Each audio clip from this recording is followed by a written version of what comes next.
আমি এখানে 4 পিস মাছ নিয়েছি, তারপর নুন হলুদ লবণ মাখিয়ে ভালো করে মাখিয়ে নেব। আর হ্যাঁ, আজকের করব ঝাল ইলিশ, বা একটু অন্যরকম। দেখো, আমি এখানে আদা আদা বাটা, কাঁচা লঙ্কা বাটা, তার সঙ্গে পেঁয়াজ বাটা সব একসাথে পেস্ট করে নিয়েছিলাম মিক্সচার মেশিনে। আপনারা পারলে শিলে বাটবে। তো এখানে সর্ষেটা নিয়েছি, তার সাথে লেবুটাও অ্যাড করে দিয়েছি। আর হ্যাঁ, এখানে ঝাল, যেহেতু ঝাল ঝাল ইলিশ, তার সঙ্গে দিয়ে দিয়েছি একটু সর্ষের তেল আর চিনি। আমি এটা ভালো করে মাখিয়ে নেবো। মাখিয়ে নেওয়ার পরে আমি এখানে 5 মিনিট রেখে দেবো। দেখো, এইটা আমার দিদুনের হাতে রান্না, অনেক দিন আগে খেয়েছি।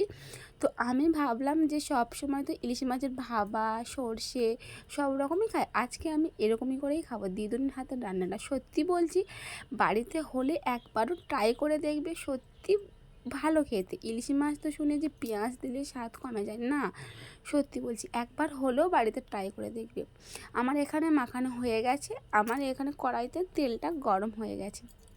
আমি এখানে কালো জিরে দিয়ে দিয়েছি, তার সঙ্গে একটু রসুন বাটা ছিল, মানে গরম ভালো করে আমি রসুনটা ভালো করে লাল লাল করে ভেজে নেবো, যাতে না রসুনের গন্ধটা থাকে।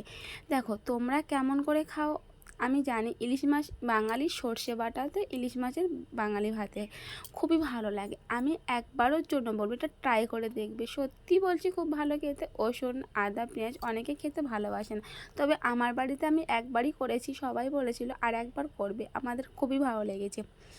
তো আমি এইটা ভালো করে কষানো হয়ে গেলে আমি মশলাগুলো, যে মাছগুলো মেখে রেখেছিলাম, দিয়ে দেবো। দেখো, আমি এখানে দিয়ে দিচ্ছি, তারপরে আমি ভালো করে ওটা ভালো করে মানে দিয়ে দিচ্ছি, ভালো করে ধুয়ে টুয়ে নিয়ে ভালো করে দিয়ে দিলাম।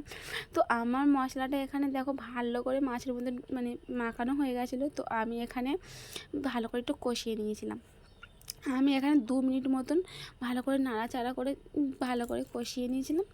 তারপরে আমি এখানে দিয়েছিলাম, মাখানোর পরে একটু ভালো করে কষিয়ে নিচ্ছি। দেখো কত সুন্দর কালার এসছে না, কত সুন্দর লাগছে, মনে হচ্ছে মাছটা এক্ষুনি খেয়ে নিই, আমার ভালো লাগছিলো কালারটা দেখেই, তাই না? আর হ্যাঁ, আমি আগেও বলেছি আমার বাড়িতে সবই লাল লাল ঝাল, মানে সবই গুঁড়ো লঙ্কার তরকারি হয়। দেখো, এখানে আমি জল অ্যাড করে দিয়েছি। আমি বেশিক্ষণ মাছটাকে রাখবো না, 5 মিনিট ঢাকা দিয়ে রাখবো, যাতে মশলাগুলো ভালো করে ওর মধ্যে ঢুকে যায়। দেখো, আমি তারপরে এখানে দিয়ে দেবো কাঁচা সর্ষের তেল, দিয়ে আমি নামিয়ে নেবো। কত সুন্দর লাগছে।